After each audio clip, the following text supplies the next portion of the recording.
The Judge from Hell is a hot mess, and I could not stop watching it. As a writer, the show gave me actual pain, but as someone who loves chaotic revenge, this was kind of amazing. So let's talk about why this drama is a total mess and why you still might enjoy it. Let's start with the world building. Our main character, Justicia, is a judge in hell. A hell that apparently is structured like Dante's Inferno. We learn there's Gehenna, the murderer's hell, and a place just labeled fake hell, but we never learn what fake hell means. Off to a great start. Justicia accidentally sentences an innocent woman, Kang, to the wrong hell, and she just doesn't care. So her boss, Baal, punishes her by sending her to Earth in Bitna's body to kill 10 murderers as penitence. If she fails, she dies. What does it mean for a demon who already lives in hell to die? Is there a hell squared? A hell plus? We never find out, and the writers clearly hoped we wouldn't ask. And why was the real Bitna in hell in the first place? We see her escape from fake hell and get chased by flying demon lion things. The show sets it up like we're gonna follow her story as a parallel to Justicia's, but we just never see her again. Now, Justicia is living as Bitna, working as a judge on Earth. Enter Han Da-an, our love interest. They're meet cute. He's being sued for defending himself from a criminal. Bitna basically says, "This is stupid," and throws the case out. Great, loved that. But then the writing face plants. Bitna starts letting dangerous criminals go free, on purpose, so she can hunt them down later and kill them. But why? She's a judge. She has access to every criminal case in the system. She could pick literally anyone. Instead, she chooses the one method guaranteed to make her the #1 police suspect. And shocker, the police start suspecting her. This is where the logic truly collapses. Bitna can sense when she's being recorded, destroy devices with a thought. But suddenly, she doesn't notice a tracker. She can't destroy a phone. She gets caught on camera. It's like the writers forgot her powers existed whenever the plot needed tension. Then we get the big emotional arc. A serial killer, the one who murdered Da-an's family, returns. He kills Da-an's adoptive mother, who is also his boss.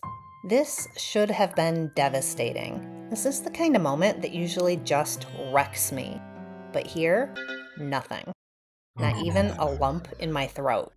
And then Da-an instantly goes from, "I believe in justice," to, "Let's go murder this guy," in about 5 seconds flat. That's not character development. That's emotional parkour. And without Da-an as the moral counterbalance to Bitna's renegade violence, you start wondering what point the show is even trying to make. The drama starts episodic. Enter Bad Person of the Week. Bitna gives them a pass, she makes them relive their crimes, then sends them off to hell after a good old-fashioned beatdown. It's satisfying. For a while. Then it gets repetitive. So halfway through, the writers panic and introduce Satan. Yes, Satan. With a magical weapon that lets him live as an immortal human. This should have been the main plot from episode 1. Instead, it feels like a last-minute patch. And when the inevitable showdown happens, she defeats Satan way too easily. The big bad is neither big nor bad in the end. The finale is where everything truly unravels. Da-an decides to capture the serial killer by hiding on a boat. Alone. For no reason. The entire police force has his back, and he's got a whole team of demons he could rely on. But why not just go face a serial killer on your own? He does eventually defeat the killer, and the moment comes where he has to decide. Does he take vengeance into his own hands, or follow his adopted mother's example? In another case of emotional parkour, Da-an chooses justice. Bitna shows more nuanced growth, and when the time comes to sentence the serial killer, instead of her usual light punishment, she gives the death penalty. Great. Emotional payoff. Just kidding.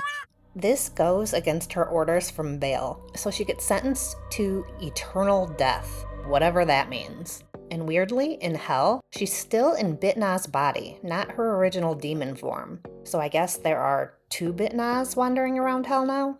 Then we get the one plot twist that actually does make sense. Angel Gabriel, who's been the sassy harmony next door, steps in on God's orders and saves Bitna. And honestly, this tracks. Gabriel has been watching her the entire time, testing her, nudging her, quietly judging her choices. And as Bitna becomes more human, more compassionate, more self-aware, she becomes someone worth saving, which only makes it stand out more that the rest of the show makes no sense at all. Bitna returns to Earth for a 3-year vacation, but the serial killer escapes. So after an entire season of growth, having just been saved for becoming a good person, she just goes and murders him anyway. So what was the point? Everything resets. Nothing mattered. Cool. Love that for us. And yet, I still had fun.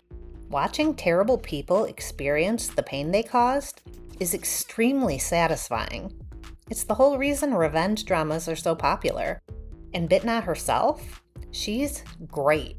She hilariously gets a group full of children to chant "Justice is dead."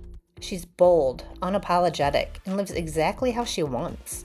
Slurping cola in the middle of court cases, treating strangers like her personal servants. It's so funny to watch her. And then there are all the fabulous outfits, which her boss criticizes, because, anything feminine is obviously unprofessional. But she doesn't let this faze her. She just tells them she's pretty and moves on. No speeches, no apologies, just pure, irreverent confidence. We also need to talk about her underling, Man-do. He is the best comic relief in the entire drama. He's a demon who wants to go to heaven, so he starts going to church in welding goggles and rubber gloves. He can mimic any voice. 좋은 말로 할 때 입 다물고 꺼져요. He runs like a cartoon character. He made me laugh out loud more than once. And the harmony neighbor, Gabriel in disguise, is genuinely delightful. Whenever Bitna starts talking smack, she claps right back. Their banter is one of the few things that consistently works. So yeah, this show makes absolutely no sense. Plot holes everywhere, broken character arcs, zero logic. But if you turn off your brain, it's a really fun ride. Despite the sloppy writing, I'm giving it 4 out of 5 soju bottles. Because at the end of the day, what makes the show good is how much you enjoy it. And I honestly had a blast watching this. Season 2 is coming. Season 1 left the door open with an offer from Lucifer to let Bitna live as a human if she kills 10 more murderers. It makes 0 sense. But will I watch it? Absolutely. What about you? Did the nonsense ruin it for you, or did you have fun with it? And if you like chaotic, irreverent characters, you will love Fiona in my book Beneath the Destiny Stone. Stay with me to the end to hear a small clip from the audiobook. Don't forget to like and subscribe so you don't miss my next review of Boyfriend on Demand. And I'll see you in the next one. Now, as promised, here's an excerpt from my novel Beneath the Destiny Stone, the story of a modern-day bartender from Detroit who time slips to 14th century Scotland. Enjoy! Will you lighten up? I'll be fine. Easy for you to say. His gaze darted about the pub as if searching for threats. I'm the one what's going to have to fight when some sot knocks into you. A body squashed behind me, and a hand cupped my ass. You good lass, and get me another drink, eh? Said a slurred voice, too loud in my ear. Fire erupted in Henry's eyes, and he bolted to his feet. But before he had the chance to clear the bench, I had the man's fingers in my grip, and his wrist bent back. Oi! His mouth twisted with pain and befuddlement. What are you doing that for? Touch me again, and next time I break them. Tilting my head toward the bar, I released him. Now go get your own drink. I don't work here. Yet.